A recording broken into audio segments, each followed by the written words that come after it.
আমার নবী বলছে এতিমদেরকে যদি মহব্বত করো কিয়ামতের মাঠে আমি তোমাদেরকে জান্নাতে আমি নবীর সঙ্গে তোমাদেরকে জায়গা করে দিব। আমার কোটিয়াদের ভাইরা, এতিমদের প্রতি জুলুম করা যাবে না। একবার চিন্তা করে দেখেন, আমারে কেউ মারলে, আমারে কেউ বকলে আমি দৌড়াইয়া মা বাবার কাছে বিচার দেব। আমার সন্তানরে যদি আপনি মারেন, দৌড়াইয়া আমার কাছে বিচার দেয়, আমার বাবার কাছে বিচার দিব। কিন্তু একটা এতিমরে মারলে আল্লাহর আরশ পর্যন্ত পৌঁছে যায়, কারণ এতিমের মাও নাই, বাবাও নাই। ছোট মানুষ হয়তো বা চোখের পানিগুলো ছেড়ে দিয়া কান্দে গো। একটা চোখের পানির ফোঁটা মাটিতে পড়তে পড়তে আল্লাহর আরশ পর্যন্ত পৌঁছে যায়। সাবধান, এতিমদের সঙ্গে দুর্ব্যবহার করা যাবে না। আপনাদের মাদ্রাসায় যদি এতিম থাকে, প্রয়োজনে মাথায় হাত বোলায়া দিবেন। আপনার সন্তানরে যা খাইতে দেন, মাঝে মধ্যে তাদেরকে খাওয়াবেন। আল্লাহ খুশি, নবী খুশি, কিয়ামতের মাঠে আল্লাহ নবীর সঙ্গে জান্নাতে ব্যবস্থা হয়ে যাবে। আল্লাহ নিজে বলে, বন্ধু এতিমের প্রতি কঠোর হইয়েন না, এতিমের প্রতি কঠোর হইয়েন না। আল্লাহ নবী বলেন, উম্মতেরা রে, আমার থেকে বড় এতিম কেউ ছিল না। দুনিয়াতে আসার পরে বাবার চেহারা একটা নজর দেখতে পারলাম না। দুনিয়ায় আসার পরে বছরটা যেতে না যেতেই আমার মা দুনিয়ার থেকে আমার ছেড়ে চলে গেল। দাদার কাছে ছিলাম, আমার দাদাও দুনিয়ার থেকে বিদায় হয়ে গেল। দুঃখের কথা, সুখের কথা কার কাছে বলবো রে? আমার মাও নাই, বাবাও নাই, দাদাও নাই। চাচার কাছে নবী লালিত পালিত আমার যুবক ভাইরা। তাই আল্লাহ বলেন, বন্ধু আপনি কিন্তু এতিম ছিলেন, ফাআম্মাল ইয়াতীমা ফালা তাকহার, এতিমের প্রতি কঠোর হইয়েন না। এরপর আল্লাহ বলেন, ওয়া আম্মাস সাইলা ফালা তানহার। আল্লাহ রাব্বুল আলামিন বলেন, ওয়া আম্মাস সাইলা ফালা তানহার, আপনি মানুষের প্রতি তিরস্কার করবেন না। যুবক ভাইরা, গুরুত্বপূর্ণ কথা। গরিব মানুষ থাকতে পারে, আপনি টাকাওয়ালা, কিন্তু একটা গরিব মানুষের প্রতি তুচ্ছ তাচ্ছিল্য করে কথা বলা যাবে না। ইয়া থাকবো, কথা হয় না। সকাল বেলার ধনী ফকির সন্ধ্যা বেলা। আজকে তুমি বড়াই দেখাইতেছ টাকার গণ। এই টাকা যদি আল্লাহ দিয়া থাকে, আল্লাহ নিয়াও যেতে পারে। একবার চিন্তা করবা, আমার মালিক আমারে কত কিছু দিছে গো। গরিব মানুষ বইলা মানুষের সঙ্গে তিরস্কার করে কথা বলা যাবে না। চিন্তা করবেন, আল্লাহ যদি হের জায়গায় আমারে রাখতো, আমার জায়গাটাতে যদি হেরে রাখতো। মাঝে মধ্যে ভিক্ষুকরা আপনাদের সামনে দাঁড়ায়, কথা হয় না। ভিক্ষা দেই, অনেক ভিক্ষুকের হাত নাই, অনেক ভিক্ষুকের পা নাই। টাকাটা দিয়েই আমরা চলে যাই না। ভিক্ষুকের দিকে তাকাইয়া শুকরিয়া আদায় করবেন, আল্লাহ এই লোকটার মতো যদি আমারে বানাইতে। আমি তো আপনার কাছে কোনোদিন অভিযোগ করলাম না। আপনি তো আমারে এমনি, আমারে তো সুন্দর হাত দিলেন, পা দিলেন, আপনার কাছে দরখাস্ত করি নাই। আপনি আমারে মায়া দয়া করে হাত দিলেন, পা দিলেন, চক্ষু দিলেন। আমার বাড়ির পাশের মানুষটার চক্ষু নাই। এই পৃথিবী কত সুন্দর কোনোদিন দেখলো না। নিজের মারে কোনোদিন দেখলো না, নিজের বাচ্চা কাচ্চা দেখলো না। এই মানুষটা রাস্তায় দাঁড়াইয়া দাঁড়াইয়া ভিক্ষা করে রে। আমার আল্লাহ আমারে কত বড় নিয়ামত দিছে। আমি মানুষটি ভিক্ষা দেই, আমি ভিক্ষা করি না। এটাই তো আমার রবের কাছে নিয়ামতের শুকরিয়া আদায় করা দরকার, কথা হয় না। যুবক ভাইরা, আল্লাহ বলেন, ওয়া আম্মা বিনিআমাতি রাব্বিকা ফাহাদ্দিস। যেন আল্লাহ বলেন, আপনার রবের নিয়ামতের শুকরিয়া আদায় করেন। ও যুবক ভাইরা, যেই নিয়ামত তোমারে দিছে, যেই নিয়ামত আমারে দিছে, আমার মালিকের নিয়ামত দেখার জন্য দূরে যাওয়া লাগবে না।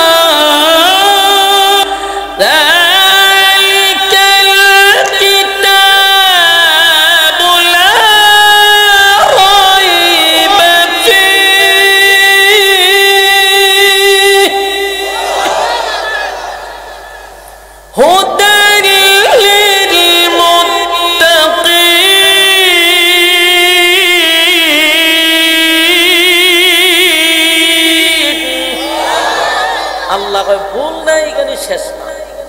সন্দেহ করতে পারবে না। সুবহানাল্লাহ, ভুল নাই কইছে না, সন্দেহ করা যাবে না। ভুল নেই, সন্দেহ নেই। সুবহানাল্লাহ। চ্যালেঞ্জ করছে ১৫০০ বছর আগে। আজ পর্যন্ত কোন নাস্তিক, মুরতাদ, রাম, বাম, বুদ্ধিজীবী, প্রতিবন্ধী, ভার্সিটি ভুল ধরত? চ্যালেঞ্জ করছে আল্লাহ, ভালো বন্ধুরা দেখা। কিয়ামত পর্যন্ত আল্লাহ বলছে পারলে বন্ধুরা দেখা, কিয়ামতের আগেও পারবে। সেই কোরআন থেকে আপনারা কথা শুনতে আসছেন, যেই কোরআনে কোনো ভুল নাই, কথা কয় না, সন্দেহ নাই। সেই কোরআন থেকে কথা শুনতে আসছেন, মোনাজাত পর্যন্ত ধৈর্য নিয়ে বসবেন। আমি যতক্ষণ কথা বলবো ইনশাআল্লাহ কোরআন থেকেই বলবো। রাজি আছি? আমি আপনাদের সামনে একটা কমপ্লিট সূরা তেলাওয়াত করছি। সূরাটা মক্কাতুল মুকাররমায় নাজিল হয়েছে, হিজরতের আগে, তো এটা মক্কি সূরা। এই সূরাটা নাজিল হওয়ার কারণটা আপনাদের সামনে আমি বলার চেষ্টা করব, এর সরল তর্জমাটুকু বলার চেষ্টা করব ইনশাআল্লাহ। এই সূরার শানে নজুল কয়েকটা পাওয়া যায়, কেন নাজিল হলো। প্রথমত অবস্থা, এই সূরাটা নাজিল হয়েছে ওহী বন্ধ হওয়ার কিছুদিন পরে। তো ওহী কেন বন্ধ হলো? প্রায় 15 দিন পর্যন্ত ওহী বন্ধ হয়ে গেছে। কারণটা কি? ওহী বন্ধ হইল কেন? এর একটা কারণ পাওয়া যায়, রাসূল অসুস্থ ছিল। অসুস্থতার কারণে ওহী আসা বন্ধ।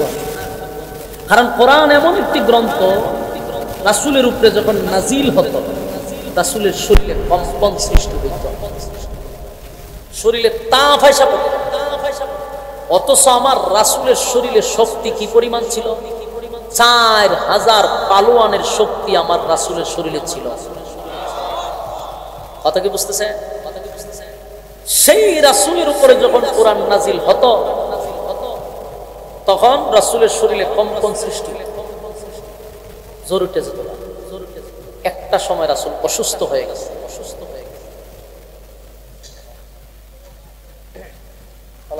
ভাই শ্বাস টানে, সাউন্ড খুব সুন্দর আপনার, কিন্তু শ্বাস টানে, শ্বাস টানে, সাউন্ড তো অনেক সুন্দর। সম্মানিত সুধী, এখন চিন্তা করেন রাসূল অসুস্থ।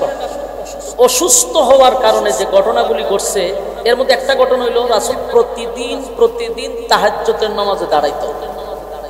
তাহাজ্জুদে দাঁড়াইতো, রাসূল তেলাওয়াত করত। আর এই তেলাওয়াতটা শোনার জন্য মক্কার অনেক বেঈমানরা গভীর রাত্রে রাসূলের সাথে উঠে যেত। দেখেন তো সুবহানাল্লাহ আছে না? কারণ বিধর্মীরা যারা দিনের বেলা রাসূলের বিরোধিতা করে, এরা রাত্রের বেলায় রাসূলের তেলাওয়াত শুনবার লেগে ঘুম থেকে উঠে যেত। সুবহানাল্লাহ, রাসূলের কণ্ঠ কত সুন্দর ছিল। এরা কিন্তু মজায় উঠতো। মজা কেমন মজা, যে দাউদ আলাইহিস সালাতু ওয়াস সালামকে আল্লাহ একটা কণ্ঠ দিছিল। দাউদ নবী যখন তার গ্রন্থের থেকে তেলাওয়াত করত, উড়ন্ত পাখি সব বসে যেত। দাউদ নবী তেলাওয়াত করলে সমুদ্রের মাছ সব লাফাইতে লাফাইতে দাউদ নবীর সামনে এসে যেত। সুবহানাল্লাহ, কণ্ঠ কি জিনিস বলুন তো। দিয়ে আমরা যতই সুন্দর করে তেলাওয়াত করি, আমরাটা শূন্য একটা মশায় আইলো এটা খামর মেরা যায়। কথা ঠিক। পৃথিবীতে কত সুন্দর কণ্ঠের কারি আছে, কিন্তু এদের কণ্ঠ শুনে পাকিয়ে বসে যায় না। কিন্তু দাউদ নবীর তেলাওয়াত শুনে সমুদ্রের মাছ এসে, হিংস্র প্রাণী যারা ছিল সব কাছে এসে। কিন্তু এখানে প্রশ্ন হইল, দাউদ নবীর পুরা জীবনী যদি আপনি পড়েন, শুধু কণ্ঠ শুনে কেউ কালেমা পড়ে নাই। আর আমার নবীর তেলাওয়াত শুনা, শুধু কণ্ঠ শুনা হাজার মানুষ কালেমা পড়ছে। তাহলে আপনি যদি বলেন দাউদ নবীর আলাদা কণ্ঠ সুন্দর দিছে, আমার নবীর সাথে কাউকে কম্পেয়ার করা যাবে না। কথা কি স্পষ্ট? ইউসুফ নবী সুন্দর ছিল, আমরা শুনছি কেমন সুন্দর। মেয়েরা ইউসুফ নবীর দিকে তাকাইয়া হাত কেটে লেছে শুনছি। সাধারণ মেয়েরা না, বস্তির মেয়েরা না, সম্ভ্রান্ত পরিবারের এমপি মন্ত্রীর মেয়েরা ইউসুফ নবীর দিকে তাকাইয়া হাত কেটে বলে দিচ্ছে। তাহলে কেমন সুন্দর ছিল? কথা হয় না। এ আল্লাহ, আপনারা যদি আওয়াজ না দেন আমি কেমনে বুঝুন যে কথা ফুটছে? আমরা যখন নীরব দেন তখন বুঝি কথা বুঝতেছেন, মনোযোগ দিয়ে শুনে বলুন ইউসুফ নবী সুন্দর কেমন ছিল? পৃথিবীর অর্ধেক সুন্দর ইউসুফ নবীর আল্লাহ দিয়ে দিয়েছে। কিন্তু প্রশ্ন হলো আমার নবীর সাথে তুলনা করা যাবে না।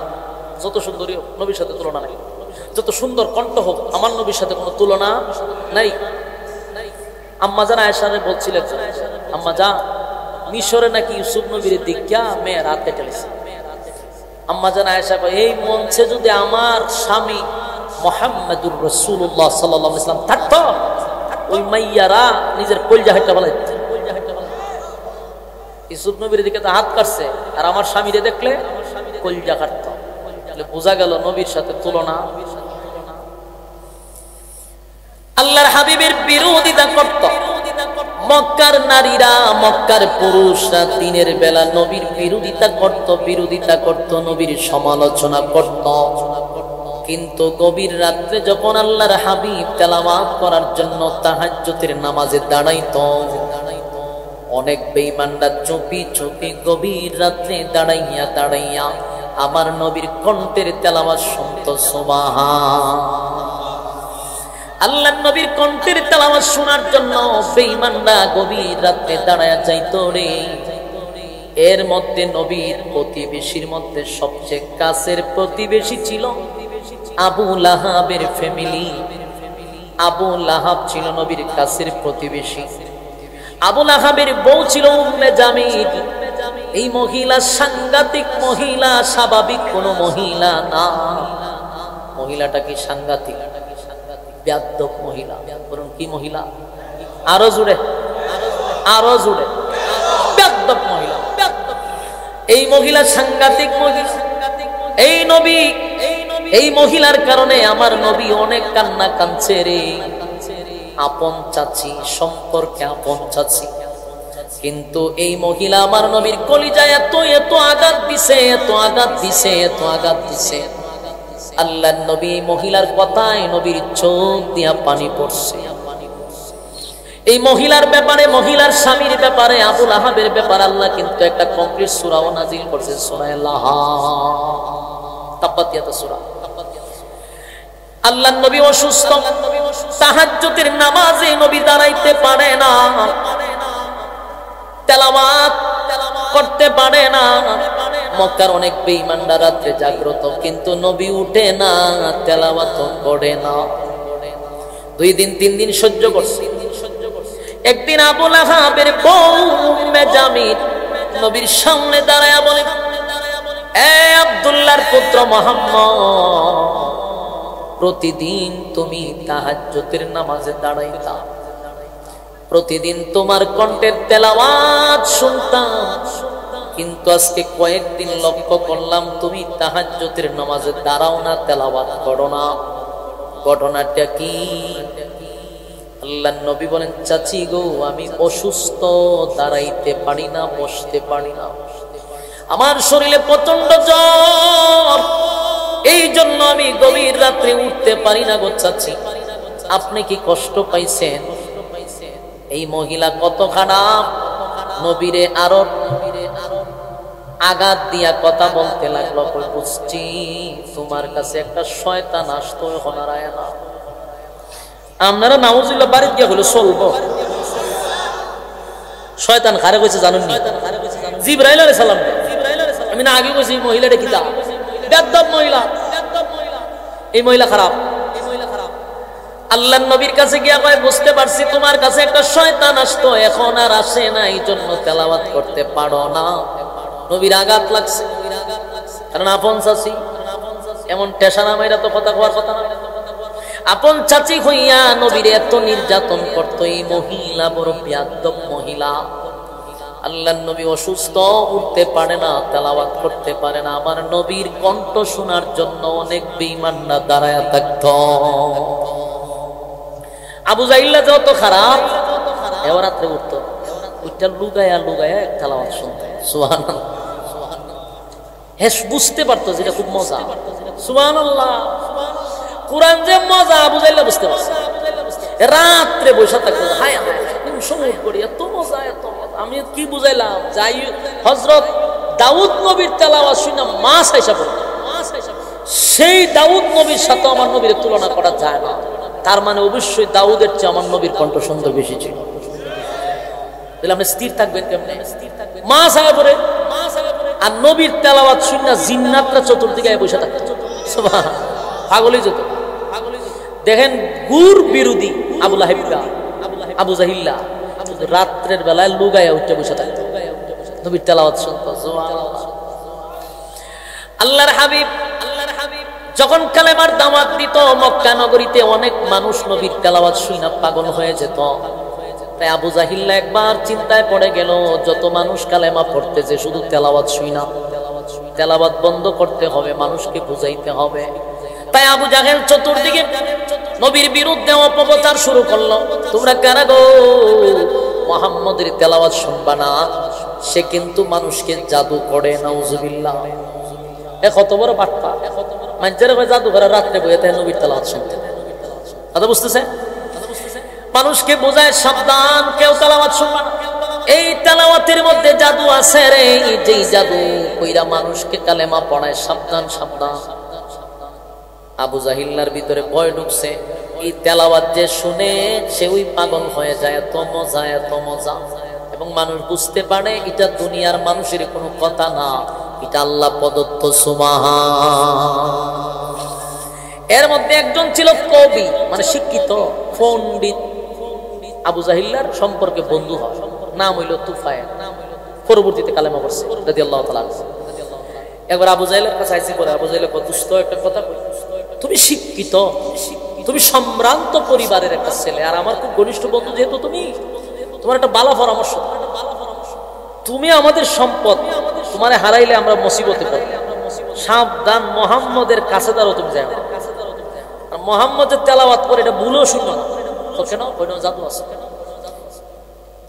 তুফাইল রাদিয়াল্লাহু তাআলা চিন্তা হলো সর্বনাশ, যদি এরা অময় খানো যেন আওয়াজ নাই, খানায় খাওয়ার সামনে দিয়ে যাইতেছে, আল্লাহ আসলে ওনারে হেদায়েত দিবে, তো উনি রাস্তা দিয়ে যাইতেছে, তখন ওনার খান তো বাধা, উনি একটা আওয়াজ শুনতেছে, এই বাধার মধ্যে গুনগুন একটা মজার মিষ্টি আওয়াজ, কিরে এত মজা, ঘটনা কি?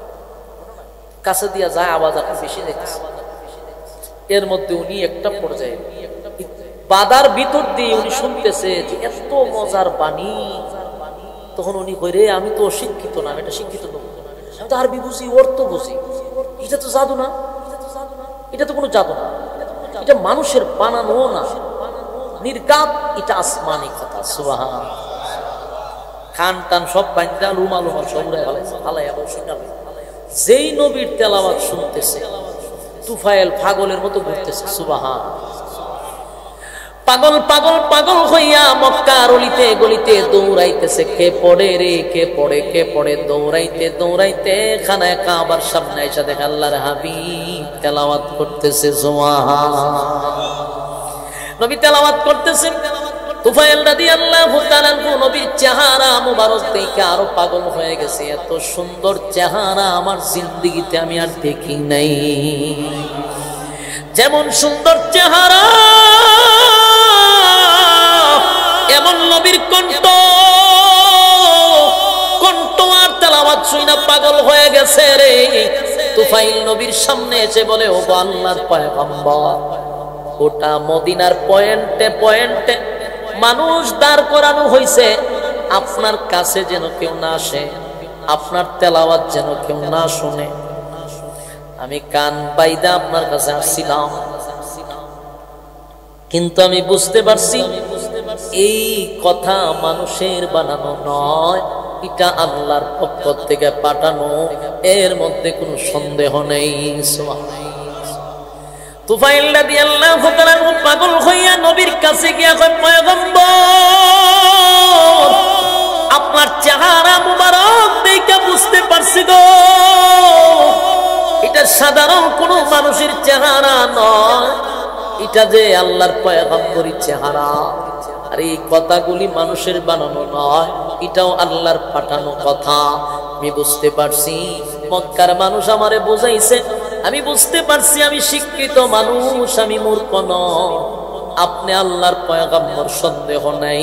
পড়ে দেন লা ইলাহা। এই ফুলাবানগুলো ওটা নিয়ে আপনারা সামনে আসেন, সামনে আসেন, এর পিছনে নেন। বইয়া ঝগড়া করতেছে, মনোযোগ জায়গা আমার, আবার আমার পয়সা এসেছে। এই আপনারা সামনে আসেন, আপনারা সামনে আসেন, এর পিছনে নেন। এখানে বইয়া অনেক বন্ধুরা কথা বলতেছে, ঝগড়া করতেছে। ভাই সময় আইলে নষ্ট হইব, আপনারা একটু সামনে এসে পড়েন না। আপনারা আইলে আমার কথা বলার আগ্রহ বাড়বে। এদের উঠান, কথা কথা কইেন না, এমনি ইশারা দিই আপনার সামনে। উঠো না কেন?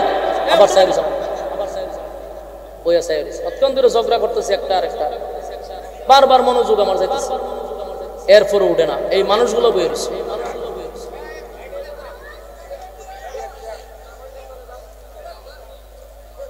এরকম ফিসলা ফুল আমার তো দিচ্ছে, আবার সাহেব রয়েছে, লড়ি না। এর অনেক বন্ধুরা আমি খেয়াল করতেছি, বারবার মন আমার এদিকে যায়, আলোচনা মনোযোগ হয়।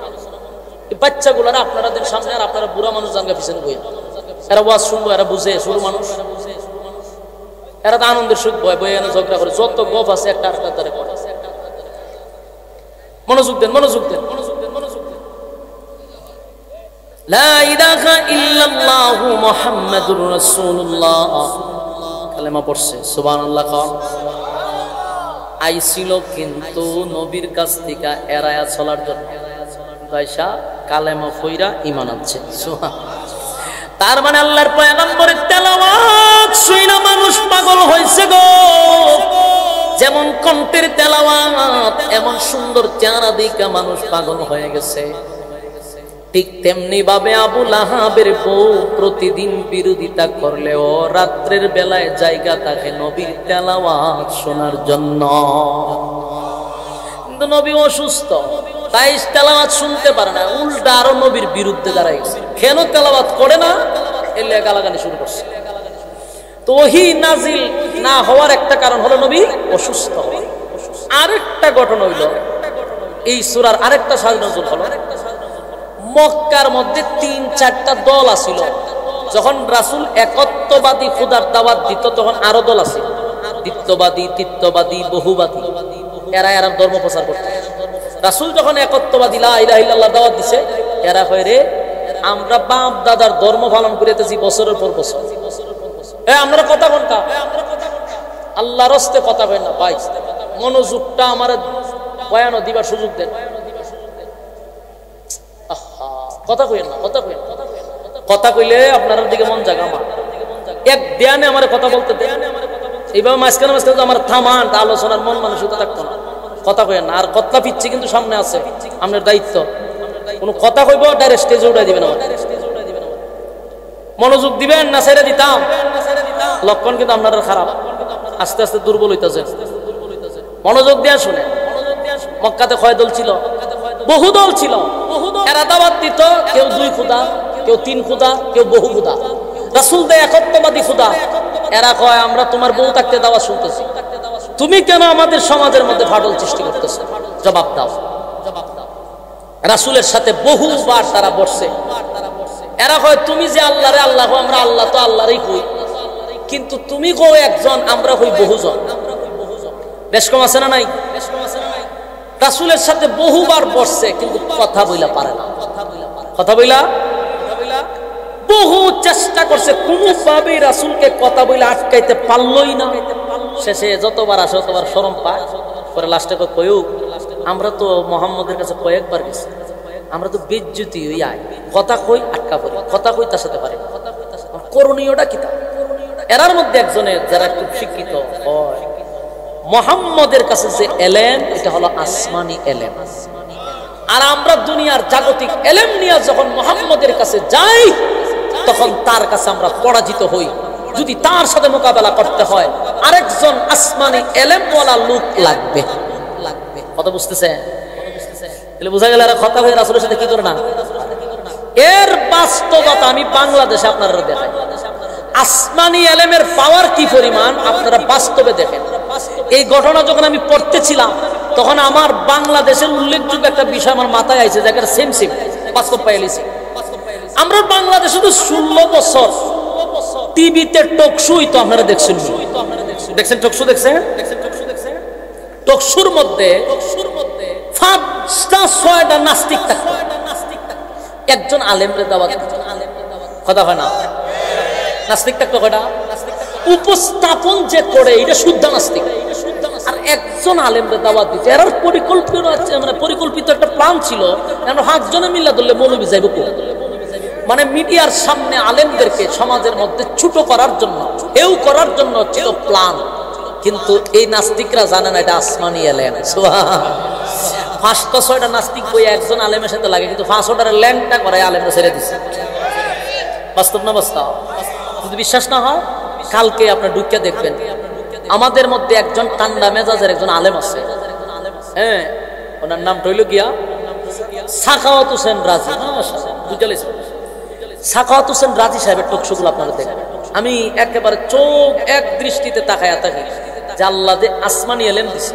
5টা-6টা নাস্তিক চতুর্দিক দিয়ে বের দেয় ওনারে, এমন এক কথা কয় 500টা শৈলী দিতে পারে, মানে কোনো বাবি আর কুলায় উঠতে পারে। তখন আমার মাথায় আসলো এটা আসমানি এলেম। ঠিক এই তখন তো আর মিডিয়া ছিল না, ঠিক এইভাবে কাফেররা নবীর কাছে যায়, চতুর্দিক দিয়ে ঘেরা হইয়া বসতো, কিন্তু নবীর সাথে পারত না। তখন তারা কয় এমন হইতো না, কেমন হইব? ও আমরা একটা ব্যবস্থা করতে, মুহাম্মদের সাথে তো কথা হইয়া পারি না। তখন আসমানি এলেম কার মধ্যে আছে? মক্কাতে নাই, মদিনা যেতে কয় প্রয়োজনে মদিনায় যাব, আসমানি এলেম ওলা লোক আনবো, মুহাম্মদের সাথে আমরা যুদ্ধ করবো। আচ্ছা যাক, কি 8-10 জন 15 জন গেছে 400 কিলোমিটার দৌড়াইয়া মদিনায়। তখনকার যুগের ইয়াহুদি যারা ছিল এরা তাওরাত রিসার্চ করত, পণ্ডিত আছে। এরার কাছে গিয়া হইল যে হুজুর আপনার কাছে আমরা আসছি প্রায় 400 কিলোমিটার দৌড়াইয়া। কেন আসছো? কয় আমাদেরই বাতিজা, আমাদেরই সম্পর্ক, আমাদেরই গোষ্ঠীর, আমাদেরই সবকিছু। বেচারা হঠাৎ করে এখন হয় সে নাকি রাসূল, সে নাকি নবী, আবার এখন এক আল্লাহর দাওয়াত দেয়। এখন আমরা সমাজের মধ্যে একটা ফাটল সৃষ্টি হয়েছে, পাপে পুতে দ্বন্দ্ব লাগছে, ভাইয়ে ভাইয়ে দ্বন্দ্ব লাগছে। এই দ্বন্দ্বের থেকে চিরস্থায়ী একটা সমাধান চাই, আমরা একটা সমাধান দেন। উনি যে হঠাৎ করে নিজের রাসূল দাবি করতেছে, একত্ববাদী খোদার দাওয়াত দিতেছে, এই ব্যাপারে আমরা গোটা মক্কাতে একজন আলেম পাই না, আপনারা পাইছি, আপনারা আমাদের সাথে চলুন মক্কায়, তার সাথে আপনাদের বৈঠক হবে। ইয়াহুদি পণ্ডিতরা তাওরাত কিতাবটা লইয়া কয়, আচ্ছা আপনারা যার ব্যাপারে কথা বলতেছেন ওনার নাম কি? মুহাম্মদ। সুবহানাল্লাহ। আমরা জানেন কেন? বাচ্চা ওনার আব্বার নাম কি? আব্দুল্লাহ। জি আব্দুল্লাহ।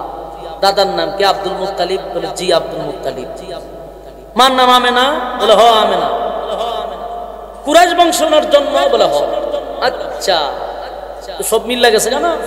তাওরাতের দিকে কথা কয় আর সব একে একে মিল্লা যায়। পণ্ডিত বুঝতে পারছে যে সব না। তখনই মক্কার কতগুলা মূর্খগুলারে বুঝাইলো, শোন আমরার মক্কা গেলাম নাই, আমরার মতো আরো 1000 গোষ্ঠী যদিও চাই, টকশুতে আমরাই হারবো, টকশুতে জিততে পারতাম না। বরং তোমাদেরকে একটা বুদ্ধি দিয়া দেয়, তোমরা ওনার কাছে গিয়া 3টা প্রশ্ন করবা। কয়টা প্রশ্ন? 3 প্রশ্নের জবাব যদি উনি দিতে পারে তোমরা বুঝে নিবা উনি আল্লাহর পয়গম্বর, এর মধ্যে কোনো সন্দেহ নাই। এরা যারা আইছে এরার কি মতলব বালা? নবী যে আল্লাহর রাসূল এবং উনি যে আল্লাহর পয়গম্বর, সত্য নবী, এটা কিন্তু এরাও মনে মনে জানে, কথা হয় না। এরা কিন্তু এটার সমাধানের লেগে আইছে, এরা আইছে অন্য কোনো গিরিঙ্গি বাজানো যায় কি। কিন্তু পণ্ডিতে কয় 3 প্রশ্নের জবাব যদি উনি দিয়া দেয় বুঝবা উনি আল্লাহর পয়গম্বর, সন্দেহ নাই। আর তোমরার উচিত কালেমা পড়া ঈমান আনা। হইছিনি ফেস অন 15টা আইছে যে একটার পর একটা ছায়া কয়তো জেলাওই কত, যেটা আমরা মদিনার থেকে মক্কা থেকে বুঝতে পারছি। আমরা ইসলাম মুহাম্মদের একটা সিফায় ভালাইবার লিখা পারলো না। এই 15 জন গেছে মক্কায়, মক্কাতুল মুকাররমায় যাওয়ার পরে চিন্তা করেন দুষ্ট লোকের হয় মিষ্টি কথা, দুষ্ট লোকের হয় মিষ্টি কথা। 15 জন নবীর সামনে গিয়া কয়, আব্দুল্লাহ পুত্র মুহাম্মদ তুমি না আমাদের বাতিজা? হ বাতিজা। তুমি আমাদের বাতিজা, আমাদেরই বংশের, আমাদেরই গর্ব, আমাদেরই রত্ন। বাতিজারে তোমার সঙ্গে তো আর দুশ্মনী হয় না, তোমার সঙ্গে তো আর যুদ্ধ হয় না, তোমার সঙ্গে আমাদের কোনো মন খালাখালি হওয়ার কথা না। তবে আমরা তোমার কাছে আসছি, তুমি যে রবের দাওয়াত দাও সেই রব যদি সঠিক হয় আমরাও সেই রবের কালেমা পড়ে ঈমান আনব। কি সুন্দর কথা। আল্লাহর পয়গম্বর চিন্তায় পড়ে গেল, যেই লোকগুলি আমার কাছে আসছে রে, এগুলা সব মক্কার মাতা, এরা যদি কালেমা পড়ে আমার কালেমার দাওয়াত দিতে গিয়া মক্কা নগরীতে কষ্ট হবে না। তাই নবী বলেন, বলুন আপনারা কালেমা পড়বেন? বলে অবশ্যই পড়ব, তবে একটা শর্ত আছে। ওই শর্ত লাগাই দিছে। কি শর্ত? তুমি যদি 3টা প্রশ্নের জবাব দিতে পারো তাহলে আমরা কালেমা পড়ে ঈমান আনব। সুবহানাল্লাহ। আল্লাহর নবী বলেন, বলুন আপনাদের প্রশ্ন। তারা প্রথম প্রশ্ন করছে রূহ সম্পর্কে। রূহ সম্পর্কে 2 নাম্বার হলো একজন বাদশা গোটা পৃথিবী রাজত্ব করছে, একটা ঘোড়ার উপরে সওয়ার করে। বাদশার নাম বলেন, বাদশার ডিটেইলস বলেন। 3 নাম্বার হলো 7 জন যুবক একটা গুহার ভিতরে ছিল, কতদিন ছিল, কিভাবে ছিল, ডিটেইলস বর্ণনা করেন। প্রশ্ন হলো কয়টা? আল্লাহর নবী বলেন, এই 3টা প্রশ্নের জবাব যদি আপনাকে দিয়া দেই আপনারা কি কালেমা পড়বেন? বলে অবশ্যই পড়ব। ঠিক আছে, আগামী কালকে আইছেন, আমি আপনাদেরকে 3টা প্রশ্নের জবাব দিয়া দিব। কারণ সকালে জিবরাইল আয়, বিকালে জিবরাইল আসে, অসুবিধা। কিন্তু ঘটনা তো ঘটে গেছে, এদিন সারাদিন জিবরাইল আইছে। নবী উত্তর দিব হইতে গা? নবী কি গায়েব জানতো? আশেখ রাসূল কথা কই না, নবী গায়েব জানতো? গায়েব জানলে তো প্রশ্নের উত্তর সাথে সাথে দেওয়ার কথা। নবী কয় আগামীকালকে দিন। আগামীকালকে জিবরাইল আইছে না, ওই এরা তো আবার আইছে আগামীকাল। আয়া কয়ও প্রশ্নের উত্তর কই? রাসূল কয় আজকে দিতে পারতাম না, আগামীকালকে। পরের দিন চলে গেল, এদিনও জিবরাইল আসে। এর পরের দিন আবার আসছে 15 প্রশ্নের উত্তর। রাসূল কয় আজকে সম্ভব না, আগামীকাল। আচ্ছা কোন তো দেখি, এরা এমনই শয়তান, 2বার 3বার জন প্রশ্নের উত্তর দিতে পারছেন, এরা কি পরিমাণ শয়তানিটা করবো? কথা হয় না? আমরা সমাজের কিছু মানুষ আছে আলেমরা দেখতে পারে, কিন্তু এরা যদি আলেমের একটা দুষ ফায়া লায়, সারাটা দেশ এত ভর করে লায়। আচ্ছা মনে করুন, এই মাদ্রাসার মুহতামিমের কাছে যদি একটা পাবলিক হুজুর একটা ফতোয়া শুনছেন, আজকে 3 দিন ধরে করতেছে ফতোয়াটা শুনছেন, আমার মুহতামিম সাহেব বলে ঠিক আছে আপনি আগামীকালকে আইসেন, তার মানে হুজুর রাত্রে বসে একটা মুতালা করবো, বিষয়টা পরে জানাই। পরের দিন আপনি আইসেন, আয়াজন মুহতামিম সাহেব জিজ্ঞেসেন, মুহতামিম সাহেব কয় না আমি সময় পাইছি না, আপনি আগামীকাল গায়েন। এদিনও মুরব্বী গেল, 3 দিনের মাথায় হুজুর ফতোয়াটা না আজকেও পারতাম না, চাচা কাল খাই। 3-4 দিন পুরানির পরে এই মুরব্বী কিতা করবো? মুরব্বী একটা দোকানে গিয়া বই, একটা চাল হইব, বিস্কুট খাইব, খাইয়া কইব কইও আমরা মাদ্রাসাতে একটা হুজুর রাখছে, আদতে কোনো হুজুর না, এবার এখানে খাওয়া আর বেতন দেয়, এবার আদতেই কোনো হুজুর না, একটা মশলা লইয়া গেছিলাম, আজকে 3টা দিন ধরে আমার ঘুরাইতে যাবে, কোনো আলেমের খাতারই পরে লাগাইব নি দরবার। এই দরবারই লাগাইছে মক্কাতে, সেম এই দরবার লাগাইছে গোটা মক্কা নগরীতে, মক্কা গলিতে গলিতে সব জায়গায় ছড়ায়া ছিটাইয়া নবীর বিরোধিতা শুরু হয়ে গেল। মক্কার গলিতে গলিতে শহরে বন্দরে সব জায়গায় আমার নবীর বিরুদ্ধে যখন সমালোচনা শুরু হয়ে গেল রে, আল্লাহর পয়গম্বরের বিরুদ্ধে সমালোচনা। কি সমালোচনা? আমরা আগেই কইছিলাম উনি কোন নবী না, আমরা আগেই বলেছিলাম উনি কোন নবী না, উনি কোন রাসূল না। আজকে একটা সপ্তাহ ধরে আব্দুল্লাহর পুত্র মুহাম্মদের কাছে 3টা প্রশ্ন লইয়া যাই, বারবার আমাদেরকে বলে আগামীকালকে আগামীকালকে। তার মানে উনি কোন নবী না, রাসূল না। গোটা মক্কা নগরীতে আমার নবীর বিরোধিতা শুরু হয়ে গেল রে। নবী নিজেও চিন্তায় পড়ে গেল, আজকে 15 দিন হয়ে যাচ্ছে, এখন পর্যন্ত জিব্রাইল কেন আসে না? যেই জিব্রাইল সকালে আসতো, যেই জিব্রাইল বিকালে আসতো, এখনো কেন জিব্রাইল আসে না? আর মক্কার মানুষ আল্লাহর নবীর বিরোধিতা শুরু করছে রে। একটা পর্যায়ে মানুষ বলা বলি করতে লাগলো, মুহাম্মদের আল্লাহ মুহাম্মদকে ভুলে গেছে। আল্লাহর হাবিব নিজে চোখের পানি গুলো ছেড়ে দিয়া কান্না শুরু করছে। একটা সময় নবী ব্যথায় ব্যথিত হইয়া কান্দে আর বলে, মালিক রে, গোটা মক্কা নগরীতে আমারে লইয়া মানুষ কত বাজে বাজে কথা বলতেছে, আমি মিথ্যা নবী, আমারে গালি দেয়, মানুষ বলে আপনি নাকি আমারে ভুলে গেছেন। পয়গম্বর কান্না শুরু করলো, 15 দিন নবীর চোখ দিয়া পানি বেয়ে বেয়ে মুক্তার দানার মতো পড়ে, বেতায় ব্যতীত হইয়া আসমানের দিকে নবী তাকায়া থাকে। জিবরাইল রে কেন আসুস না? ও জিবরাইল, সকালে আসতি, বিকালে আসতি, আজকে 15 দিন পর্যন্ত কেন আসলি না? নবীর কান্না, চোখ দিয়া নবীর মুক্তার দানার মতো পানি পড়ে। আল্লাহর পয়গম্বর যখন কান্না শুরু করলো, যত দিন যায় নবী কান্দে। একটা পর্যায়ে মানুষ বলতে লাগলো, মুহাম্মদের আল্লাহ মুহাম্মদকে ভুলে গেছে। আল্লাহর নবী একদিন বলে, মালিক সত্যি কি আপনি আমারে ভুলে গেছে? আমার প্রতি অভিমান করছে? কি এমন অপরাধ করছি গো? কি এমন অপরাধ করছি আল্লাহ? জিবরাইলকে কেন পাঠাত না? জিবরাইল কেন আসে না? পয়গম্বর চোখের পানিগুলো ছেড়ে দিয়া কান্দে। হঠাৎ করে তাকায়া দেখে জিবরাইল 15 দিন পরে আসমান থেকে নামতেছে। জোরে কোন সুবহান। জিবরাইল আলাইহিস সালাতু ওয়াস সালাম কে দেখা পয়গম্বর কে আবার জিবরাইল 15 দিন পর্যন্ত কেন আইলি না? কেন আইলি না? জিবরাইল কয়, হুজুর আমি আসতে চাই, আমার মালিক আমারে আসতে দেয় না। আল্লাহর নবী বলেন, জিবরাইল রে সত্যি কি আমার মালিক আমারে বইলা গেছে? জিবরাইল, আমার মালিক কি আমারে ভুলা গেছে? আমার মালিক কি আমার প্রতি অভিমান করছে? কেন রে জিবরাইল তোমারে আসতে দেয় না? হুজুর 15 দিন আগে আপনার কাছে মক্কার মানুষ আসছিল 3টা প্রশ্নের জবাবের জন্য। নবী গো, আপনি তাদেরকে বলছিলেন আগামী কালকে বলবেন। এই কথাটা আমার মালিকের কাছে পছন্দ হয় নাই। আমার কিশোরগঞ্জের বায়ারা, উঠিয়াদির বায়ারা দিলের কান লাগায় কথাগুলি শুনেন, এখান থেকে আমাদের শিক্ষা গ্রহণ করার দরকার আছে।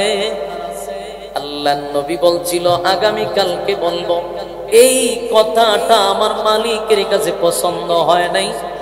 জিবরাইল বলে, হুজুর আপনি যদি বলতেন আগামী কালকে বলবো ইনশাআল্লাহ,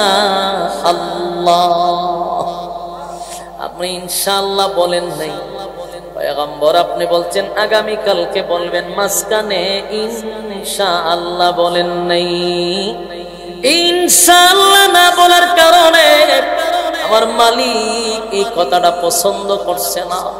তাই তো 15 দিন আমি জিবরাইলকে আসতে দেয় না। কুটিয়াদির বায়েরা বলুন তো দেখি, কোন সময় আর ইনশাআল্লাহ আপনারা বলবেন? কথা হয় না। আমার নবী একবার বলার কারণে 15 দিন নবী কাঁদছে রে। এত কান্না নবী কাঁদছে, চোখের পানি এত জড়ানো জড়াইছে, কানতে কানতে কানতে নবী বেহুশ।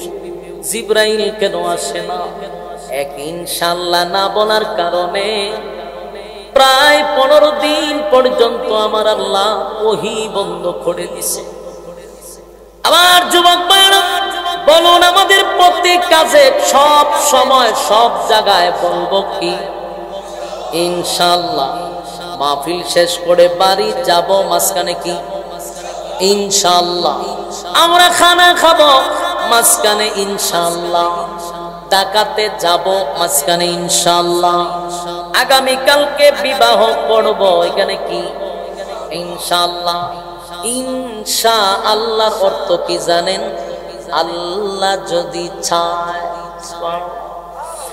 ইনশাআল্লাহর অর্থ হলো মালিক যদি চায়, তার মানে আমি আগামী কালকে টাকা যাব, এটা আল্লাহ চাইলে। এই জন্য ইনশাআল্লাহ বলা দরকার। কথা কয় না? আমি খানা খাবো ইনশাআল্লাহ, তার মানে আল্লাহ যদি চায় আমি খানা খাবো। আপনি ইনশাআল্লাহ বললেন না, তার মানে আপনি যে আগামী কালকে টাকা যাবেন এটার কোনো গ্যারান্টি আছে? এই জন্য মাঝখানে ইনশাআল্লাহ বলতে আর কোনোদিন ভুলবেন না। উম্মতের শিক্ষা দেওয়ার জন্য 15 দিন আমার মালিক কিন্তু ওহী বন্ধ করে নবীরে কান্দাইছে। আমার নবী এত কান্না কাঁদছে আর বলছে, মালিক মক্কার মানুষ কয় আপনি নাকি আমারে ভুইলা গেছেন। মালিক রে, আপনি কি আমারে ভুইলাই গেছেন? আল্লাহ তার বন্ধুরে সান্ত্বনা দেওয়ার জন্য, বন্ধুরে খুশি করার জন্য, বন্ধুরে অতীত স্মরণ করায়া দেওয়ার জন্য আল্লাহ তখন জিব্রাইল রে পাঠাইয়া সূরা দোহা নাজিল করে দেয়। এতক্ষণে বুঝতে পারছেন সূরা দোহা কেন নাজিল হয়েছে? কথা হয় না? আপনারা কি বিরক্ত? আওয়াজ কি স্পষ্ট? তাহলে কথা দিয়ে আপনারা স্পষ্ট ঘটনা কি? আওয়াজ দিতে হবে। বলুন ইনশাআল্লাহ। না বলার কারণে ওহী বন্ধ হইল কতদিন? 15 দিন। ওহী বন্ধ হওয়ার পরে যে সূরাটা নাজিল হয়েছে সেই সূরাটার নাম হলো সূরা দোহা। কেন নাজিল করলো? নবীরে খুশি করার জন্য। জোরে কোন সুবহান। এই সূরা দোহা নাজিল করি বন্ধুরে বন্ধু খুশি করছে রে, বন্ধুরে বন্ধু সান্ত্বনা দিছে। সূরা দোহা নাজিল করে দুইটা কসম করছে। জোরে কোন কয়টা? দুইটা কসম। শুরুতে দুইটা কসম। আল্লাহ বলেন ওয়াদ-দুহা ওয়াল-লাইলি ইযা সাজা মা ওয়াদ্দা'আকা রাব্বুকা ওয়া মা ক্বালা ওয়ালাল-আখিরাতু খায়রুন লাকা মিনাল উলা।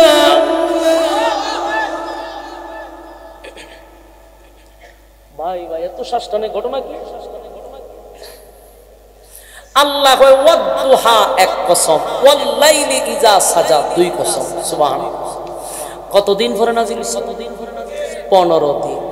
আল্লাহ কয় ওয়াদ-দুহা একটা কসম, ওয়াল-লাইলি ইযা সাজা 15 দিন। ওহী বন্ধ হওয়ার পরে আমার মালিক বলেন ওয়াদ-দুহা দিনের আলোর কসম, দিনের আলোর কসম। ওয়াল-লাইলি ইযা সাজা রাতের অন্ধকারের কসম। তাহলে কসম হইল কয়টা?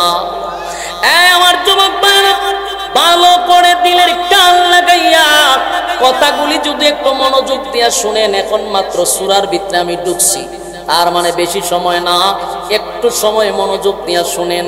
আল্লাহ 15 দিন পরে সূরা দোহা নাজিল করে দুইটা কসম কেড়ে বন্ধুরে কি সান্ত্বনা দিল। এক নাম্বার হলো ওয়াদ-দুহা, বন্ধু দিনের কসম, দিনের আলোর কসম। ওয়াল-লাইলি ইযা সাজা রাতের অন্ধকারের কসম। এখানে তাফসীর কারকরা বলেন এই ওয়াদ-দুহার একটা ব্যাখ্যা হলো দিনের আলোর কসম, কিন্তু তাফসীর কারক বলেন আরেকটা অর্থ আছে। ওয়াদ-দুহার অর্থ হলো নবীর সুন্দর চেহারার কসম। সুবহানাল্লাহ। বাড়ি দিয়া আমার নবীর চেহারা কত সুন্দর, আল্লাহ নিজে চেহারার কসম করছে গো। বন্ধুর চেহারার কসম করছে। ওয়াদ-দুহা বন্ধু আপনার সুন্দর চেহারার কসম, আপনার উজ্জ্বল চেহারার কসম।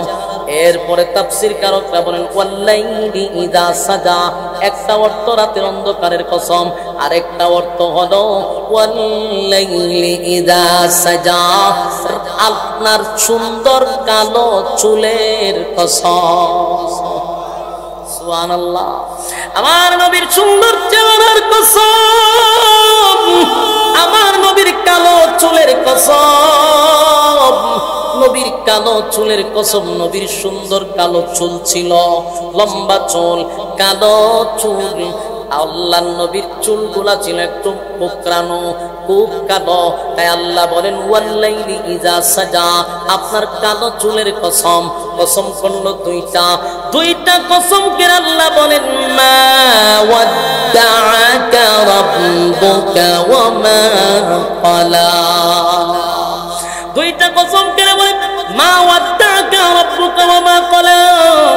বন্ধু কে বলল আপনাকে আমি ভুলে গেছি?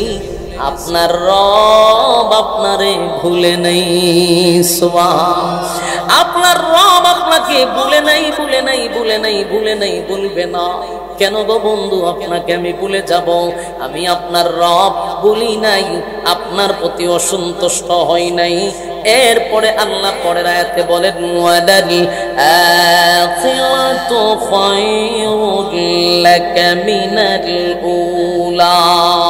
আল্লাহ রাব্বুল আলামিন বলেন ওয়ালাল আখিরাতু খায়রুল লাকা মিনাল উলা। এখন আপনাকে যা দিছি, এই যুগে আপনাকে যা দিলাম, এর থেকে কোটি কোটি কোটি গুণ বেশি আপনার জন্য পরকালে আমি বরাদ্দ রাখছি। চিৎকার দেয়া কোন সুবহান। আমার যুবক ভাইরা দিলের কান লাগায় শুনে, যেই মালিক দুনিয়া সৃষ্টি করলো গো, দুনিয়ার নাজনে আমার যিনি সৃষ্টি করলো, সেই মালিক বলে দুনিয়া কিছুই না, পরকালে আপনার জন্য বরাদ্দ রাখছি। আমার নবীর আল্লাহ দুনিয়া যা দিছে এর থেকে কোটি কোটি কোটি গুণ বেশি নবীর জন্য পরকালে বরাদ্দ রাখছে। জোরে কোন সুবহান। এরপরে আয়াতে বলে ওয়ালা সাউফা ইউতিকা রাব্বুকা ফাতারদা। আল্লাহ বলেন ওয়ালা সাউফা ইউতিকা রাব্বুকা ফাতারদা, শীঘ্রই আপনার রব আপনারে খুশি করবে। জোরে কোন সুবহান।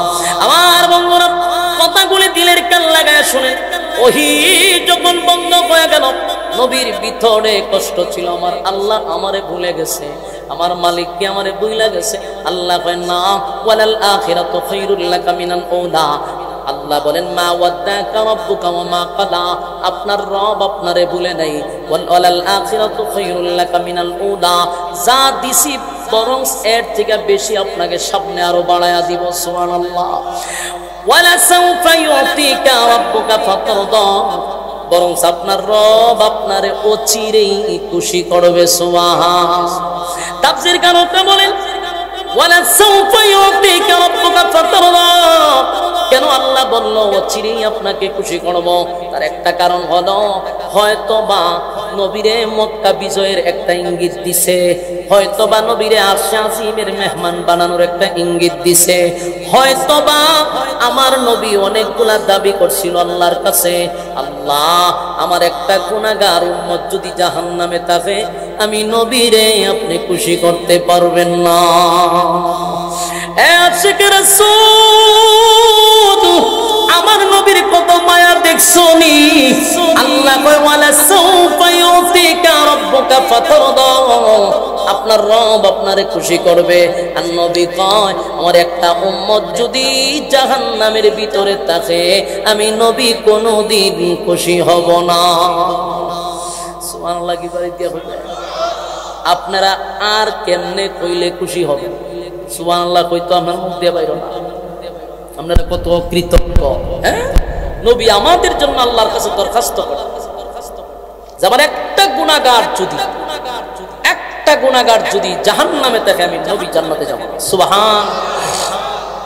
এরপর আল্লাহ বলেন আলাম ইয়াজিদকা ইয়াতীমান ফাআওয়া। আল্লাহ বলেন তিনি তোমাকে কি এতিম অবস্থায় পায়নি? এবং কেমনে বললেন আপনাকে আমি ভুলে গেছি? কেমনে বললেন আপনাকে ভুলে গেছি? আপনাকে কি আমি এতিম অবস্থায় পাই নাই? নবী এতিম ছিল, আমার আল্লাহ বলেন আমি আপনাকে আশ্রয় দিছি। বলুন আশ্রয় দিল কে? আপনি এতিম ছিলেন, আমি আপনাকে আশ্রয় দিছি। আলাম ইয়াজিদকা ইয়াতীমান ফাআওয়া, আপনি এতিম ছিলেন, আপনাকে আশ্রয় দিছি। এরপর আল্লাহ বলেন ওয়া ওয়াজাদাকা দাল্লান ফাহাদা, স্পষ্ট জানায়া দেয় আপনি কি পথহারা অবস্থায় ছিলেন না? আপনি তো পথহারা অবস্থায় ছিলেন, আমি আপনাকে পথহারা অবস্থায় পেয়েছি, আপনাকে আমি আল্লাহ পথ দেখায়া দিছি। সুবহানাল্লাহ। তার মানে হলো এতিম যারা হয় রে, তাদের মা নাই, বাবা নাই, দাদা নাই, আত্মীয় স্বজন নাই, গার্জেন নাই, ওই ছেলেগুলা সমাজে বেশি একটা ভালো হয় না। কথা হয়, তারা অনাথ থাকে, তাদের গার্জিয়ানের অভাবে তারা শিশু গ্যাংয়ের সঙ্গে জড়িত হয়। কথা হয় না? আল্লাহ কয় আমি আপনারে এতিম অবস্থায় পাইছি, আমি আপনারে আশ্রয় দিছি, আপনি পথহারা ছিলেন, আমি আল্লাহ আপনাকে নিজে পথ দেখায়া দিছি। চিৎকার দিয়া কোন সুবহান। এরপর আল্লাহ বলেন ওয়াজাদাকা আইলা ফাআগনা। আল্লাহ বলেন আপনি কি নিঃস্ব অবস্থায় ছিলেন না? বন্ধু আপনি তো গরিব ছিলেন, আমি আল্লাহ না আপনারে ধনী বানাইছি। সুবহানাল্লাহ। কোটিয়াদির ভাইয়েরা, এই কথাটা রিপিট করতেছি বারবার, আর একটু শুনেন। আল্লাহ বলেন ওয়াজাদাকা আইলান ফাআগনা। এই ওয়াজ আমি মনে করি প্রত্যেক মিম্বরে হওয়া দরকার, এই ওয়াজ প্রত্যেক মাহফিলে হওয়া দরকার। তার কারণ হলো আমাদের দেশের মুসল্লিরা এই ওয়াজের অর্থ জানে না। ওয়াজাদাকা আইলান ফাআগনা। আল্লাহ বলেন আপনি গরিব ছিলেন, আমি আপনাকে ধনী বানাইছি, ধনী বানাইছি। আফসোস আফসোস, আজকে আমরা সারা বাংলাদেশে বক্তাদের ওয়াজ শুনি, শ্রোতারাও জানে যে আমার নবী গরিব ছিল, পেটে পাথর ছিল। এই ওয়াজ কত শুনতে শুনতে মানুষের মগজত, অথচ এখানে অনেক মুসল্লি আছে রে এখনো জানা নাই আমার নবী যে ধনী ছিল, আমার নবী যে দেশের প্রেসিডেন্ট ছিল। অনেক মুসল্লি জানে, হ্যাঁ বাস্তব না অবস্থা। আমাদের মতো কিছু কাঠ মৌলবী আমি বলবো তাদেরকে, তারা এক ওয়াজ সারাটা জীবন কইরা গেছে আমার নবী গরিব আছেন, ফেডে ফাত্তর আছে। এরে ফেডে ফাত্তর আছেন, ফরের ফিসটা উল্টাস না। ওয়াজাদাকা আইলান ফাআগনা। আল্লাহ বলেন গরিব ছিলেন, ধনী বানাইছে। কথা হয় না? কিন্তু সারাটা জীবন ওয়াজ কিতাব নবী গরিব, নবীর ফেডে ফাত্তর আছে। এই ওয়াজ এমন প্রভাব পড়ছে, প্রভাব পড়ার কারণে ক্ষতিটা কি হয়েছে আপনারা একটু মনোযোগ দিয়ে শুনেন। এই ওয়াজ মগস্ত হয়েছে নাস্তিকদের, এই ওয়াজ মগস্ত হয়েছে সুশীল সমাজের। হ্যাঁ, ওয়াজ মগস্ত করছে যে ইসলাম মানে গরিব, ইসলাম মানে দরিদ্র, নবী গরিব ছিল, নবীর ভেড়ে পাথর আছে। এখন এই ওয়াজ এমন এমন প্রভাব পড়ছে, 2024 সালে যখন কোনো আলেম নেতৃত্ব দেওয়ার জন্য রাজ ময়দানে দাঁড়ায়, তখন সুশীল সমাজ নাস্তিকরা হয় হুজুর আপনারা হুজুর মানুষ, থাকবেন মসজিদে, থাকবেন মাদ্রাসায়, থাকবেন গুরুস্থানে, থাকবেন মানুষ মইরা গেলে এদের ফাঁসে, আপনারা তো রাজনীতির মাঠ হয়েছে, আপনারা যে বুঝছেন না আল্লাহ জান। সব ওয়াজ তো সব কেন খায়ও না। কিশোরগঞ্জের মানুষের কাছে এই ওয়াজ করে তো আমি মজা পাইতেছি, আমার গলাটা ভাঙছে আজকে। আপনারা সাথে কথা কই, এরপর আপনারা কথা কন। মাইক হলে আজকে আমার 12টা বাজে। এত চালু ভিতরে সাউন্ডটা খুব সুন্দর দিছে, কিন্তু এখানে এমন শ্বাস টানলো যে 1 বছর এই পুরা সিজন ধরে ওয়াজ করতেছি, গলা ধরছে না, কিন্তু আমার কথা কইতে আমার খবর হইতেছে। 2 টানে খাইয়া লিছে গলা, এত শ্বাস টানতেছে বলার মতো। কিন্তু সাউন্ড আজকে খুব মজার সাউন্ড আছে। কিন্তু এই যে 2 মাউথ দিয়ে রাখছে, বয়স 25 সারা মেরা দিছে, হয়তো শ্বাস টানতেছে। এরপর আমি কষ্ট করে কথা বলতেছি, আপনারা ফেডের ভিতর দিয়ে কথা বের করতে পারতেছে। আমার কথাটা কি বুঝছেন আপনারা? এখানে একটা সূক্ষ্ম মাথায় বোঝার চেষ্টা করো। এই জায়গার ওয়াজ হইল বর্তমান সমাজের সবচেয়ে গভীর ষড়যন্ত্র। ষড়যন্ত্রটা কি আমি বলি, ওয়াজের মাঠে আমরা ওয়াজ করি নবী করি, এই ওয়াজটা করলে মানুষ কাঁদবে, মানুষ চিত্তিয়ে ভরে জায়গা গড়িয়ে ফেলে, আহা হা রে নবী গরিব আছে, জুতাটা মারতাম মনে হয় কপালটা মারতাম। তুই খালি গরিবের ওয়াজ করে, নবী যে দেশের প্রেসিডেন্ট না সেটা কষ্ট থাকে, এই নবী যে দেশের বাদশা ছিল এটা বলস না। ইসলাম তারা শুধু খালি তোরা ফকিরের কাছে নিয়ে গেছে, আমার নবী দেশের রাষ্ট্রনায়ক ছিল, সেটা বললে তো আমাদের গর্ব হয়। সারাটা জীবন ওয়াজ করছে নবী ফেটো ভাগ করাছি, নাস্তিক না হয় হুজুর, হুজুরা রাজনীতি করেন নাই, আপনার নবী গরিব আছেন, ফেটো ভাগ করতে স্যার আপনারা রাজনীতি করতেন। এই কথা বলার সাহস পায় কেমনে? ওই যে কাঠমৌলবী ওয়াজ করে গেছে আমার নবী গরিব আছি, খানা দুইটা প্রভাব পড়ছে নি। অথচ আয়াতে আল্লাহ বলেন আপনি গরিব ছিলেন, আমি ধনী বানাইছি। অথচ আপনারা অনেক মুসল্লি জানে না আমার নবী দেশের প্রেসিডেন্ট ছিল, প্রেসিডেন্ট। সুবহানাল্লাহ। এই ওয়াজ যদি নাস্তিক পাড়ায় মুখস্থ থাকতো, একটা মালুর বাচ্চা বলতে পারতো না যে আলেমরা কেন রাজনীতি করে। আলেমরা রাজনীতি রাজনীতি শিখছে কোথা থেকে আমাদেরকে জিজ্ঞাসা করে। এই বেটা, আলেমরা রাজনীতি শিখছে মুহাম্মদুর রাসূলুল্লাহর কাছ থেকে, ঠিক কিনা বলেন? শুধু মুহাম্মদুর রাসূলুল্লাহ প্রেসিডেন্ট ছিল না, আবু বকর প্রেসিডেন্ট ছিল, উমর প্রেসিডেন্ট ছিল, উসমান প্রেসিডেন্ট ছিল, আলী প্রেসিডেন্ট ছিল, ঠিক কিনা? আমরা ভাই রাজনীতি করতে গেছি, রাজনীতি জন্ম দিছে মৌলবী। এখন আমরা রাজনীতি করতে পারি না শুধু কাট মৌলবীর লাগে, ইসলাম দ্বারা গরিব বানাই দিচ্ছে। আমরা এই জায়গা থেকে বাইর হয়ে আসতে হবে। এই মাইন্ড আমাদের পরিষ্কার করতে হবে যে আজকে এইগুলা করে কি জানেন, ইঞ্জিনিয়ারের একটা ছেলে মাদ্রাসা দেয় না, একটা ডাক্তারের ছেলে মাদ্রাসা দেয় না, একটা শিল্পপতির ছেলে মাদ্রাসা দেয় না। কেন দেয় না? আমরা পাঞ্জাবি ফিসাদা বললেও ফুটে রয়েছে, আমি হিসাব হাত তসবি সুবহানাল্লাহ সুবহানাল্লাহ, এটার নাম ইসলাম? এটা বন্ডামি। এটার নাম কি? এটা বন্ডামি। কে বলছেন ইসলাম? ইসলাম মানুষের কাছে আপনি ইসলামটা শুরু করতে চাইতেছেন। আপনারা কে বলছে পাঞ্জাবি বললেও ফুটতে? কে বলছে? আপনার সামর্থ্য আছে পাঞ্জাবি ইস্তারি দিয়া শান শৌকতে চলেন, আপনাকে দেখতে ইসলামের প্রতি 10টা লোক আসতে বাধ্য হবে। আমরা চলেন গরিবের মতো, যে এবার চিন্তা করে আমি একটা শিল্পপতি, আমার ছেলে যদি মাদ্রাসা দেই, এটা তো মানুষ মরলে বইতে জানাজা হবে না, এ বইতে বইটা 5 দিনের ফরানি কোন সময় খাই পারলে। কেন এই জায়গাতে বাইরে আসেন না কেন? আজকে স্কুলে কলেজে ছাত্র দেয়, শিল্পপতির ছেলে ভর্তি করে, আমার মাদ্রাসা কেন শিল্পপতির ছেলে ভর্তি করবে না? তার কারণ হলো আমাদের মন মানসিকতার থেকে বাইরে হয়ে আসতে হবে। 2024 সালে যদি আমার নবী থাকতো, পৃথিবীর শ্রেষ্ঠ গাড়িটা আমার নবী চালাইতো।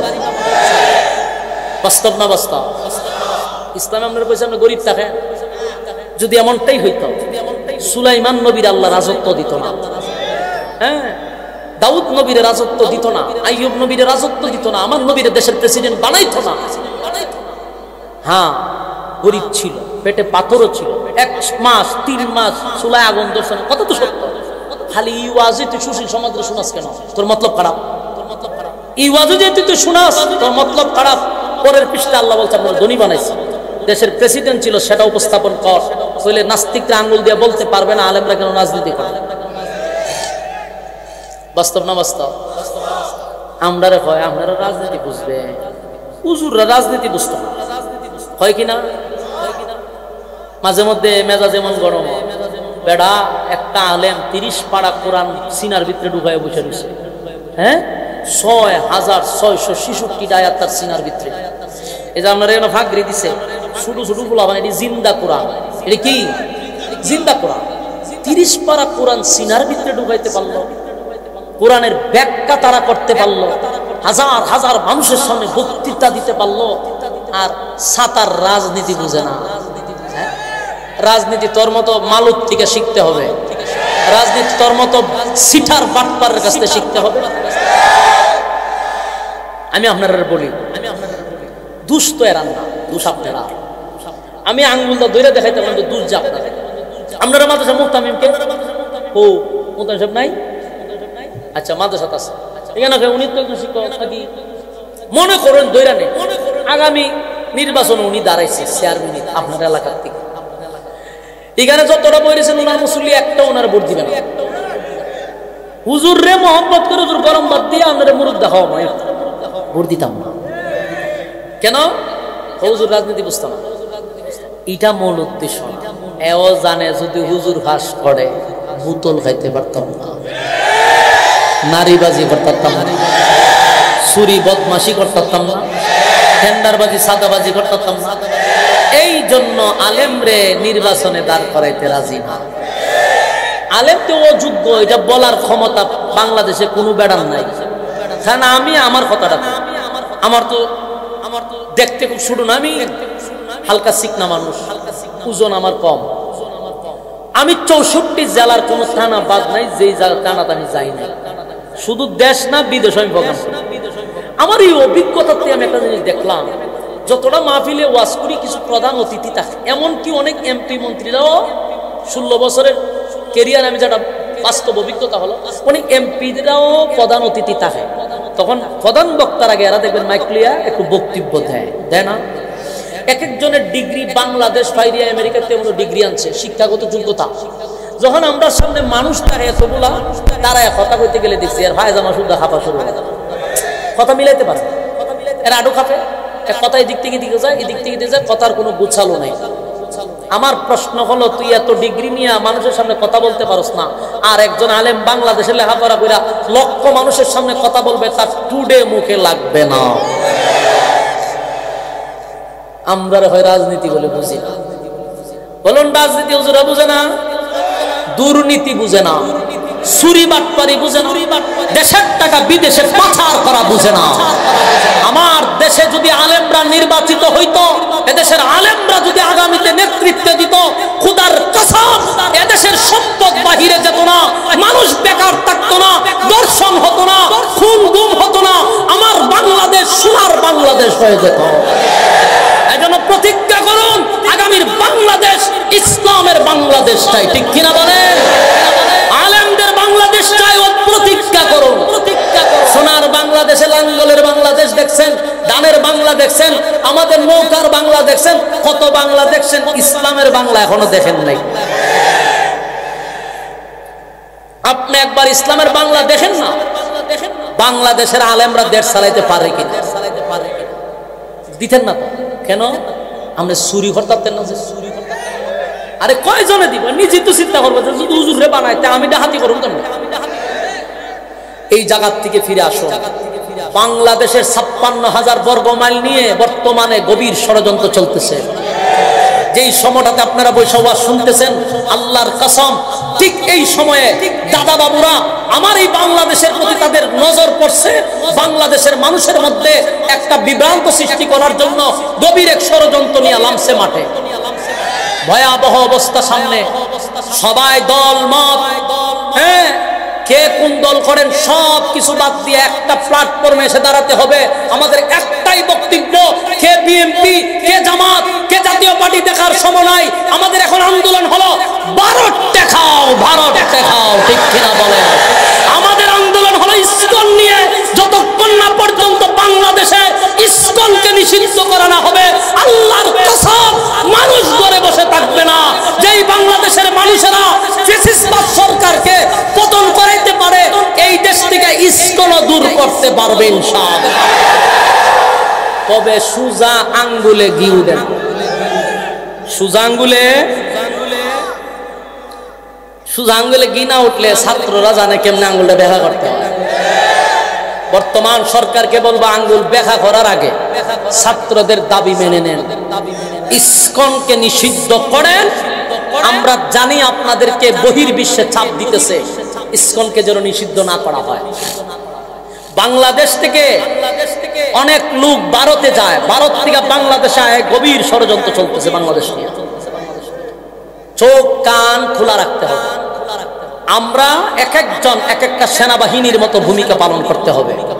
এই বাংলাদেশের ইঞ্চি ইঞ্চি মাটিকে আমরা হেফাজত করব রক্ত দিয়ে ইনশাআল্লাহ। কারণ এই বাংলাদেশ শাহজালালের বাংলাদেশ, শাহপরানের বাংলাদেশ, হাফিজি হুজুরের বাংলাদেশ, শাইখুল হাদিসের বাংলাদেশ, এদেশ ইসলামী আন্দোলনের বাংলাদেশ, ঠিক কিনা বলে? সুতরাং আমার সোনার বাংলাদেশের ইঞ্চির উপর একটা নজর যদি কেউ দেয়, এদেশের মুসলমান ঘরে বসে থাকবে না।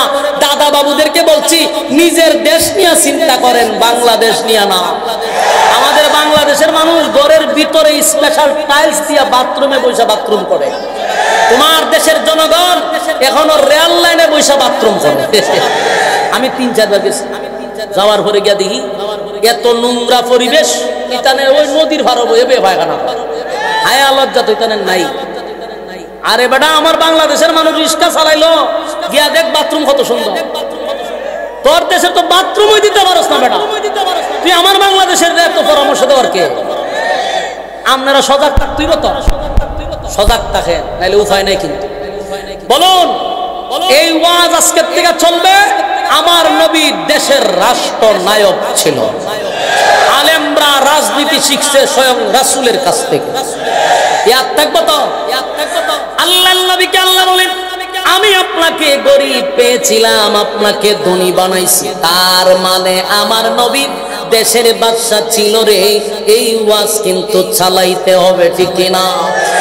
যুবক ভাইরা, আল্লাহ রাব্বুল আলামিন বন্ধু রে বন্ধু খুশি করতেছে আর বলতেছে, বন্ধু আপনি আপনি ভুলে যায়েন না, আপনাকে আমি গরিব অবস্থায় পেয়েছিলাম, আপনাকে কিন্তু আমি ধনী বানাইছি। এরপর আল্লাহ বলেন ফাআম্মাল ইয়াতীমা ফালা তাকহার, কাজে আপনি এতিমের প্রতি কঠোর হইয়েন না, এতিমের প্রতি কঠোর হইয়েন না। আমার নবী এতিম ছিল, আল্লাহ বলেন এতিমের প্রতি কঠোর হইয়েন না।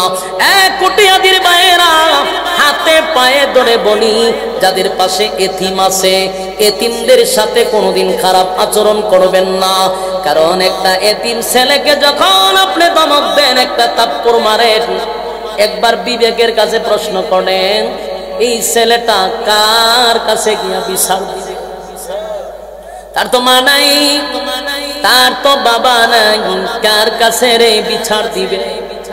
আমি মাঝে মধ্যে অনেক সময় এতিম কিন্তু আমিও ফালি। আমার মাদ্রাসায় প্রায় অনেকগুলা ছাত্র আছে যাদের মাও নাই বাবা নাই, এদেরকে আমি লালন পালন করি।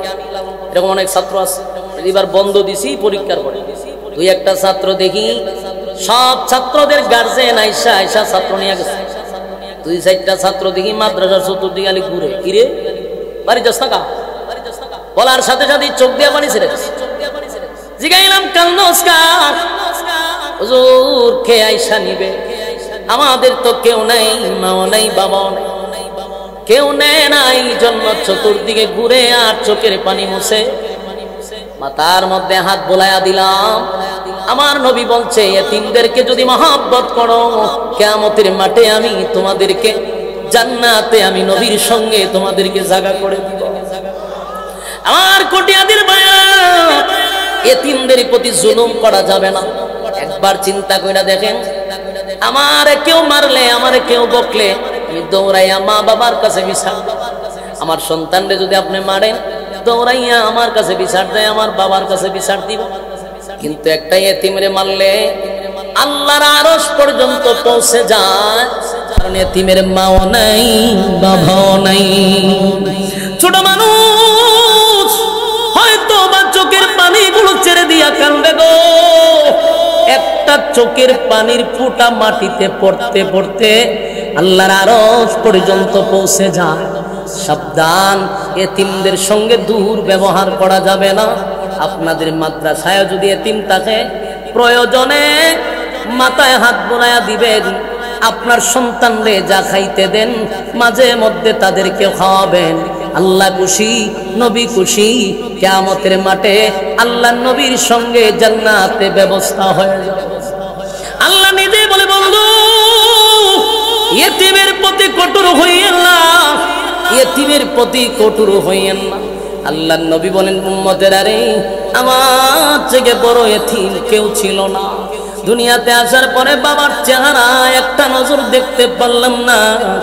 দুনিয়ায় আসার পরে বছরটা যেতে না যেতেই আমার মা দুনিয়ার থেকে আমার ছেড়ে চলে গেল। দাদার কাছে ছিলাম, আমার দাদাও দুনিয়ার থেকে বিদায় হয়ে গেল। দুঃখের কথা, সুখের কথা কার কাছে বলবো রে? আমার মাও নাই, বাবাও নাই, দাদাও নাই। চাচার কাছে নবী লালিত পালিত আমার যুবক ভাইরা। তাই আল্লাহ বলেন, বন্ধু আপনি কিন্তু এতিম ছিলেন, ফাআম্মাল ইয়াতীমা ফালা তাকহার, এতিমের প্রতি কঠোর হইয়েন না। এরপর আল্লাহ বলেন, ওয়া আম্মাস সাইলা ফালা তানহার। আল্লাহ রাব্বুল আলামিন বলেন, ওয়া আম্মাস সাইলা ফালা তানহার, আপনি মানুষের প্রতি তিরস্কার করবেন না।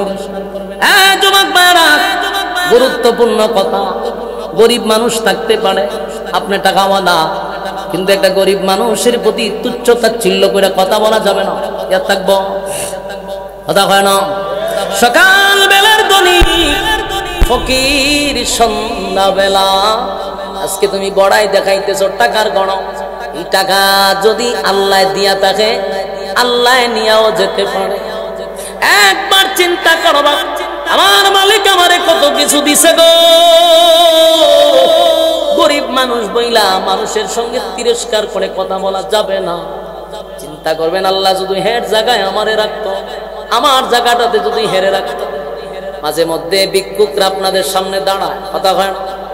ভিক্ষা দেই, অনেক ভিক্ষুকের হাত নাই, অনেক ভিক্ষুকের পা নাই, টাকাটা দিয়েই আমরা চলে যাই না, ভিক্ষুকের দিকে তাকাইয়া শুকরিয়া আদায় করবেন, আল্লাহ এই লোকটার মতো যদি আমারে বানাইতে। আমি তো আপনার কাছে কোনোদিন অভিযোগও করলাম না, আপনি তো আমারে এমনি আমারে তো সুন্দর হাত দিলেন, পা দিলেন, আপনার কাছে দরখাস্ত করি নাই, আপনি আমারে মায়া দয়া করে হাত দিলেন, পা দিলেন, চক্ষু দিলেন। আমার বাড়ির পাশের মানুষটার চক্ষু নাই, এই পৃথিবী কত সুন্দর কোনোদিন দেখলো না, নিজের মারে কোনোদিন দেখলো না, নিজের বাচ্চা কাচ্চা দেখলো না। এই মানুষটা রাস্তায় দাঁড়াইয়া দাঁড়াইয়া ভিক্ষা করে রে। আমার আল্লাহ আমারে কত বড় নিয়ামত দিছে, আমি মানুষকে ভিক্ষা দেই, আমি ভিক্ষা করি না, এটাই তো আমার রবের কাছে নিয়ামতের শুকরিয়া আদায় করা দরকার। কথা হয় না?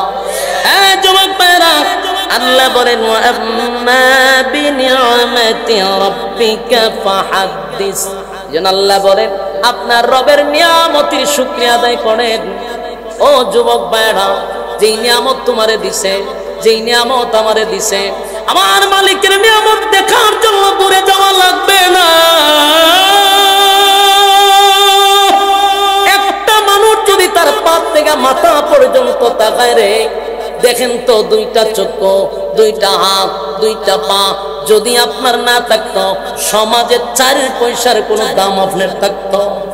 কথা কইতে বুঝুড়ে। হ্যাঁ যারা ভিক্ষা করে বলুন, এদেরকে নিয়ে কেউ সেলফি তুলে, এদেরকে কেউ বন্ধু বানায়, এদেরকে দুমুঠো কেউ খাওয়ায় না, না সমাজে তাদের কোনো মূল্য নেই, তাদেরকে কেউ কফি খাওয়ায় না, তাদেরকে নিয়ে কেউ সেলফি তুলে না। আমার মালিক হাত দেওয়ার কারণে, পা দেওয়ার কারণে, চক্ষু দেওয়ার কারণে মানুষ আমারে কত সম্মান করে, মানুষ আমারে নিয়ে সেলফি তুলে, মানুষ আমারে কফি খাওয়ায়, মানুষ আমারে হাদিয়া দেয়, মানুষ আমারে সম্মান করে রে। আল্লাহ কয় সম্মান যেমন দেই, সম্মান পাইয়া যদি সম্মানের অপব্যবহার করস, বান্দারে ইজ্জতের মালিক আমি, বেইজ্জতেরও মালিক আমি।